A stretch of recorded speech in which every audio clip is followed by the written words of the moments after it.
Abby, you're just a big orange dude. And it's like, yep. And that is crucial when you're becoming Jack-o'-lantern. I'm going to take this tarantula off of my face. So yes, I'm Seymore Abs. I'm a local drag king or drag thing if I'm feeling a little more androgynous. I say local as in on YYJ land. It's actually unceded Lekwungen land, and keeping with all things ooky spooky, if you don't know the colonial history of Canada, today is a great day to look at those ghosts that are still haunting us. A really great resource is actually just your local friendship center, or I believe it's called nativeland.com. It's a really cool place to just educate yourself, always relevant. Welcome to the panel and happy Halloween! Woo! Today I'm going to be turning my face into, spoiler alert, a jack-o'-lantern. Hopefully I can teach you something. I realize it's Halloween today. You probably already have your own costume, but it's always next year. Or you can just wear two costumes for Halloween like I do because I just can't get enough of it. I've got my teeny tiny little mirror. I figured this is better than just staring everyone down. If I look absolutely crazy for gluing down my brows, yes, that is what I'm doing. Elmer's glue, the purple kind. It doesn't specifically have to be this brand. I've worked with other brands that work pretty well too. But I do like that this one shows up purple if you put it on in thick layers. So if you have thick brows, that can be really helpful. Why am I putting children's school glue on my face? Well, you can do whatever you want with makeup. It's a free pass for expression. It doesn't have to be the conventionally pretty stuff you see in magazines. And what I like to do to kind of prep the canvas of my face is making my eyebrows not stick out more. Then you can just draw them on however you want, or cover it up with face paint or a thick foundation. Actually, something I use a lot is, again, designed for children. It's called Snazaroo. They sell it at Opus for like $7. You can get like the little mini variety pack, but it also comes in like big round tubs. It's literally used by professional clowns, which is basically what I am. You can do things with pretty much any product in makeup. They're all equally safe and or dubiously unregulated. I am a big fan of just using what you have. It's just a lot more cheap to use face paint for something black and precise and very, very deep in color than something like eyeliner that's a bit more expensive because it's designed to be eye safe. I'm actually not sure if Snazaroo is eye safe or not, but I use it near my eyes sometimes. It is water activated though, so it can start melting off of your face if you start tearing up or sweating a lot. You can't really see it on camera because I don't have big bushy brows. But my eyebrows are no longer fluffy, like they've just become smooth against my face. I wouldn't do just one layer, even if you have sheer eyes like me. Sheer eyebrows. I think the hardest part with applying any kind of drag makeup is just fighting against that instinct of wanting to make a funny face. You know, when you like put on mascara and you look, ooh. When you make funny faces, you yank things around, that's changing the tension of your skin, and it's just going to go back to its resting place and look a little different. Now that they're a little bit sticky, but also laid flat, I'm just going to go in with a teeny tiny little brush. I'm doing the influencer thing now. Just with like a powder foundation, or I'm actually using a highlight powder just to kind of set it, so to speak, when it's still gluey or still moist. Another nice thing about just the flexibility of makeup is that, you know, you can use highlights and contours or foundations that aren't even necessarily marketed towards you. Some of the darker pigments I have are actually designed as like, I believe, bronzer for people with like very deep skin. You just use what works, you know. This looks absolutely goofy at the moment because it has a little bit of reflectiveness in it. Oh, thanks, buddy. I'm going to be putting a thick cream foundation over all of this. I'm just doing this really to neutralize the color of my brows. It just sort of looks like a weird 5 o'clock shadow now. If you're wanting to cover up facial hair, it's basically the same technique. Actually, when I was really starting out and I didn't have like any good complexion products in my kit whatsoever, I would actually just use like a yellow gold eyeshadow to set my brows. Just a little goofy. I'm still not an expert on blocking brows, which is what this technique is called. It's a bit more mainstream now. I know like Nikki Tutorials has done it. I learned a lot of this just from my peers in the drag scene, like Vivian Vanderpuss. I believe she's still performing at the Vicious Poodle, so she's super cool. If you're venturing out and want to see her perform, that's the place to go. Yay! Brows are fairly disappeared. Also just gonna prime my skin now. Kind of want to advertise all the products I'm using, but also like I'm not getting paid. If you want to like DM me one-on-one on Instagram, you can go follow me there. Oh wait, no, wrong side. I'm super active on hashtag YYJ drag page on Facebook. That's also where you can see Vivian Vanderpuss's tutorials and the like. It's where casting calls are. If you're at all interested in the subculture, it's yes, please sponsor me. I do not make much money from this, only tips. My face is going to be absolutely covered, which, you know, RIP my skin. This is like literally clown makeup. This is, I think, Mayron foundation. It works. I don't know if I would recommend it because the packaging isn't great. The lid is like literally exploded on me. I'm also just using this not because I want to go full white face, but because I just want a really high coverage foundation to really cover up those brows, because, you know, jack-o'-lanterns don't really have eyebrows because it's a cream base. It'll be sticky enough to help stick some orange pigment too. It does work like paint in that respect. You know, you could just mix different hues together, you know, color wheel, color theory, all that stuff in art class applies over to the world of makeup, which is pretty fun. That means a lot to me just because I've never been like a normal makeup wearer. Like I don't wear makeup on a day-to-day basis. Yeah, I was only ever really taught how to do theater makeup, being a bit of a theater baby. I wasn't even a theater kid. I got into theater when I was like 6. But you know, that kind of dance competition, really cake it on approach to makeup is still a huge influence, obvious. This is just an eyeshadow, literally. And Mayron Inferno is the name of this orange. Just that and a monofilament brush. This is gonna get all over my shirt. Some people will like bake under their eyes so that powder doesn't go everywhere, which is good, especially when you're dealing with stuff that has high fallout. Whew, that is a lot of powder. You know, it's literally just colored powder. You can do whatever you want with it. I kind of have a love-hate relationship with the makeup world because everyone's like, oh, you know, it's self-expression, it's an art form, and that's all true. But unfortunately, it's also a zillion-dollar business that's often transparently bigoted in terms of like being colorist, being racist, all this stuff. If it truly is about looking like, you know, your best self, then it would be socially acceptable to go to work with like, you know, horns and like bloody mouth and all these cool special effects things, which I guess is more drag than beauty. What I'm doing is grabbing a different, slightly off version of orange. It's, I think, a little duller than the one I just put on. And I'm doing that to kind of just mimic all the, this is my muse, my little pumpkin muse. I'm doing that to mimic just kind of the sections you see in like the little baby pumpkins.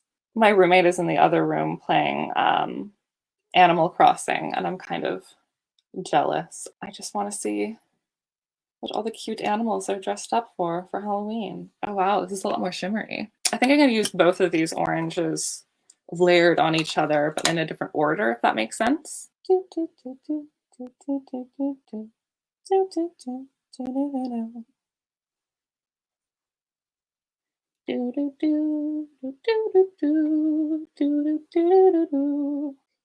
always like leaving myself lots of time, if I have the opportunity, that is. When I'm getting into face, I make the conscious decision to do things new every time, kind of switch things up, not have much of a plan, you know, like I said, more time consuming. But it forces you to, you know, try things you wouldn't do otherwise. A lot of the time you learn cool new techniques and stuff. So it's worth it in the end. So I have these two sort of orange stripes. Now I'm just going to round the edges of them a little bit. So I have more of that plump, pumpkin-y look. So not drawing like a full circle, but a little chubbier. That's my favorite thing about pumpkins. They're just round and plump, and that's an ideal beauty standard. And I'll do the same to the deeper orange. I was debating doing like a vampire look, but I've already kind of done that on my developing drag baby. And obviously I'm going to paint the lower part of, you know, me. I just like to use the foundation while it's still kind of sticky, like I said, as an additional layer of primer, so to speak. It took me an embarrassingly long time to realize that that's the whole thing in makeup, is layering wet, dry, so that everything adheres well. You know, every time I think that something could have been done better or it's just a outright epic fail, I'm like, well, it's bold, so people are gonna like it anyways. Now I'm kind of layering the two oranges a bit together. I want to mattify this lighter one a bit, so I'm just lightly kind of speckling it around the edges. And then I'm going to do the opposite with the opposite. I have this little tin here, and inside this tin is one of those, the stipple sponge. You get them in pretty much any Halloween makeup kit. If you've been to Spirit or any of those things. Your mileage might vary in terms of how good they are at actually speckling, getting that like fake beard look. But something they're really good at is this is the same kind of material that's used in a brush switch. So if you're not wanting to totally wash your brushes, you just do that thing where, you know, you stick it in a container with a little sponge and just mush it around a little. It's not going to completely clean it, and it's certainly not going to sanitize it, but it gets quite a bit of the pigment off. Just going to add a smidgen more foundation where this dried out. Do the old spongy sponge. For me, Halloween is like every month, or, you know, however often I'm performing. I've done like a cat's looking look. I was going to do a bunch of anime looks for Emerald City Comic Con. It's all fandom themed numbers for that show. So I was going to be a certain iconic character from JoJo's Bizarre Adventure. Although, let's be real, they're all pretty iconic. And you really don't need to do much to make it look quite draggy. Caesar! Okay, let's just do this one last section of the top part of my face. I look absolutely crazy right now, which is how you know you're going in the right direction, frankly. I'm starting to hit pan on this little rainbow palette. It's like making me nostalgic for when I first got into drag and was like, oh, I should probably own makeup so I'm not totally relying on just, you know, drawing a mustache on to show that I'm cross-dressing, as if all men have mustaches, right? This would have been faster if I, you know, just bought an orange snazaroo, but I give them enough money already and free advertising. I'm gonna switch things up and do my mascara real quick. I've had, it's literally just called It's Halloween stuck in my head. It's sung by Tim Curry in some like cheesy direct to like VHS movie from the 80s, just having fun in front of a green screen. I respect that. If you want me to be able to afford getting a green screen because they're expensive, you should send me tips. Before I even do the bottom part of my face, because I'm impatient, I think I'm gonna do brows pretty quick. I'm actually just using this soap stick. This is designed more for like people at sporting events wanting like a quick face paint. You can truly buy anything at a costume shop. Might be cursed, might be haunted, but you can still buy it.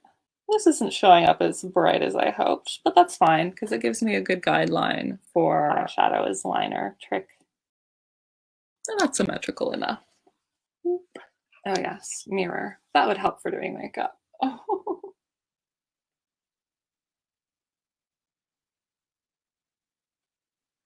I think I mentioned earlier that I'm doing 2 different Halloween looks. This one I'm getting into at the moment. And then doing, of course, Seymore from Little Shop of Horrors. Pretty like normcore of a look by drag standards, just making yourself look like Rick Moranis. I sometimes forget how much makeup I wear in drag though, until I remember that one time, I think it was just at a Drag Sunday show at Paparazzi. Chaz Avery had posted a picture of all of us backstage, you know, our cute little mugs, and some random person online, he complimented us, thank you very much, but he assumed that we were all wearing masks. I mean, I guess there's a lot of masks in a drag king extravaganza, but if you haven't figured it out, I'm fond of puns. That's like the weird moment of solidarity between like suburban dads and the drag scene is just really being into puns. I'm also probably going to go over my pumpkin complexion with a little bit of rouge, just so that I look more, not human, but like human as pumpkin, you know, like the furry equivalent of like a plant, if that makes sense. This isn't showing up too vivid, and I think that's because my brush is getting dry. Very underrated trick. I also like just having a spritzer around, because then if you're doing your makeup in the same room as your foster cat, you can just spritz her away if she's misbehaving. Tonight, the scariest. Tonight, the most beautiful time of all. I hope I'm not just totally speaking to the void, although that would be very fitting given the holiday. Void, if you're out there. I'm single, Void. I keep on thinking my face is super asymmetrical in terms of like what looks full Oompa Loompa and what isn't. Then I realize that just even the lighting is asymmetrical. I have some natural light over there. I will say the more makeup I wear, the more I have to get invested into like a proper skincare routine. Being able to take off makeup and, you know, then repair all the damage you did taking off all that makeup. Preferably if you're wearing a ton of stuff, especially things like appliances, a double cleanse is the best way to go. So just taking an oil-based balm, so to just kind of soak up all the product. And then you can focus on, you know, taking care of your pores. And then after you've completely bulldozed your face, you just moisturize it, which, you know, should hopefully be a thing already in your self-care routine. Start doing my brows in full force. We're just going to use green eyeshadow and enjoy this as a base. I'm not too mad about the fact that I'm having to layer a lot with brows, because unless you want like a really painted on clown look, building layers up in general is good. I'm actually doing more of like a twisty vine look, which I'm really digging. See, doing things different, you learn a lot. And I can draw some little leaves on as well. Could add just a smidgen of quote unquote blush in like a deep red way. Then I'm going to add some lines to my face so that it looks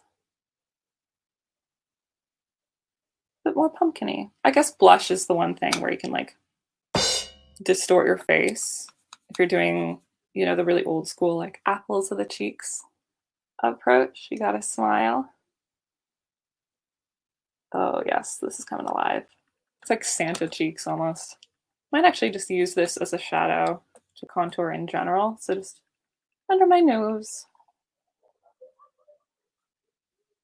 You know, because red is like a deep orange. Kind of shade in my brow bone that I'm pretending to have. Adding in your own shadows. Not necessarily where they naturally are, but where they could be. Perhaps even where they should be. Woo! Woo! I'm looking pumpkin-y. This is just a brown brow pencil. I don't really like poking my eyes too much, so I'm just doing the edges of my waterline, just the outer corners. If I really wanted to spice it up, I could get some like contacts at London Drugs. That would mean leaving the house. Even not in a pandemic, I'm like a little bit of a hobbit. Now I'm just drawing a ghostly little line.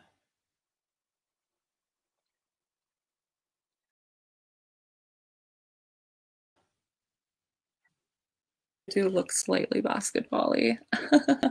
I think what that means is adding not just a little bit of that red contour.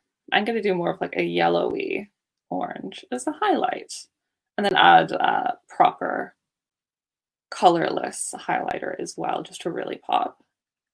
So lightening the inner eye. Eyes. I'm not a cyclops. Again, good costume. Oh yeah. Yeah, that's making me come alive. I also like doing the middle, not the full eyelid, but just the middle. So get that almost cartoonish looking highlight. Tip of the nose, wherever like light hits. Although I guess, keeping with Halloween, you could also do a look where it's like that thing people do at campfires, where the light source is going up, not down. I'm also highlighting just to look a little more archetypically masculine, the butt part of my chin, and the little lines between your nose and mouth. I have a bit of a cupid's bow that I like to accentuate. I'm gonna go in and touch up these as well with a dark brown pencil. Oh yeah. Pumpkin spice sounds like a missing Spice Girl. My secret product. A liquid highlighter. These are magical. Doing it again. Just the middle part of the lid, almost like drawing a line. I'm trying to keep this product sanitary by not double dipping, so to speak. And also so I can use it on other people sanitarily. I'm always looking to adopt more drag children. Spooky, scary skeletons. Na na na na na na. Na na na na na na na na na na na. Yay! My nose is so metallic. And I'm just plugging these in, little fake flowers, to be full pumpkin. Thank y'all for joining me. See you next time.